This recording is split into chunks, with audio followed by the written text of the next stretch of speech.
The other day, as he was squiring girlfriend Hailey Baldwin around the Hamptons, Justin Bieber's car broke down in the middle of the road.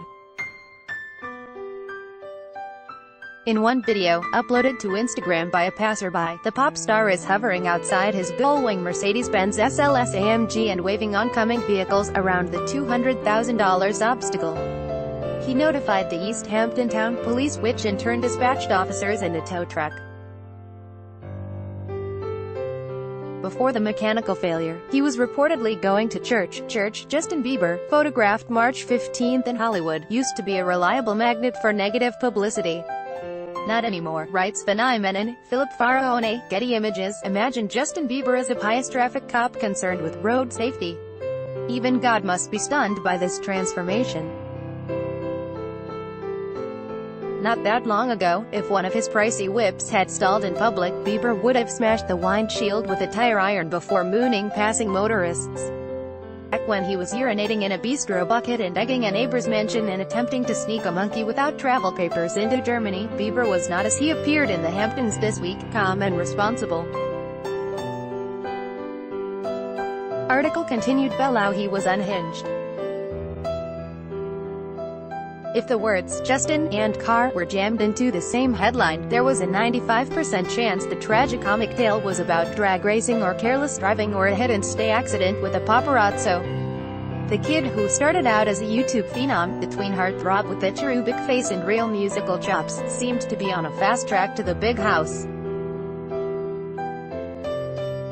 A fall from grace was all but inevitable. You could feel it in the tabloid blotter. But those days are increasingly a fuzzy memory.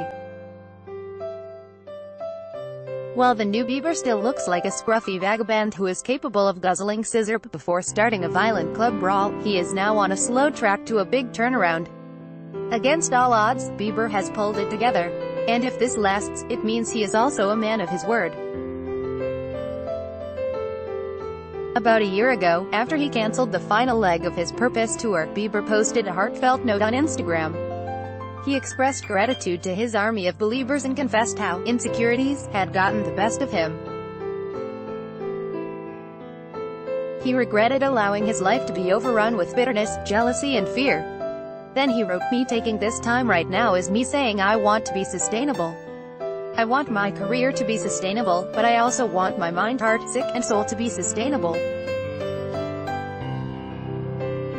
So that I can be the man I want to be, the husband I eventually want to be, and the father I want to be." While the repeated use of sustainable made him sound like endangered cod, it turns out Bieber was swimming with sincerity. He had gazed into the abyss of celebrity malfeasance and winced at his antics. He hated what he had become. Article continued. Below, he wasn't ducking responsibility. He was climbing on top of it. And now when I gaze into my Bieber crystal ball, I don't see mugshots and international incidents. I see wedding vows and car seats in the back of a supercar. I see Bieber erasing the folly of his past by striving for a better tomorrow.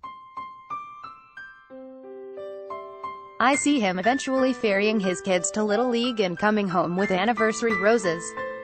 I see Bieber and Baldwin, or maybe it'll be Selena Gomez at the altar, hosting dinner parties with other shockingly boring married couples who nibble on canapes while debating politics, private schools and luxury vacations. I see Bieber removing his tattoos and giving Bible lessons to troubled youth. I see him knocking it off with the PDA. In the last 2 weeks, Bieber and Baldwin have made out in public more times than Nikki Bella and John Cena have broken up, and gradually protecting his relationship inside a cocoon of privacy, where publicity is no longer craved and growing old together is the unspoken goal. And you know what? We should all be happy for him. Sure, I may professionally mourn the loss of a reliable crap disturber. If Bieber isn't spitting on fans or vandalizing foreign monuments, if he isn't getting into trouble, this will likely cost me 6 to 8 columns over the next 5 years. But while a part of me may secretly wish for drama between Bieber and The Weeknd, or an incident in which Bieber is arrested for drop-kicking a sports mascot, there shall be no requiem for a bad boy, not today. Justin Bieber was a lost soul adrift in a playground of material excess. Fame didn't sneak up on him, it took him hostage. He was a superstar teen with unlimited potential and resources, but dubious supervision and guidance. Throughout his meteoric rise, Bieber's life was going sideways. Now he's altering the trajectory. At long last, now he's finally in control. Vinay Menon is the star's pop culture columnist based in Toronto. Follow him on Twitter, @VinayMenon.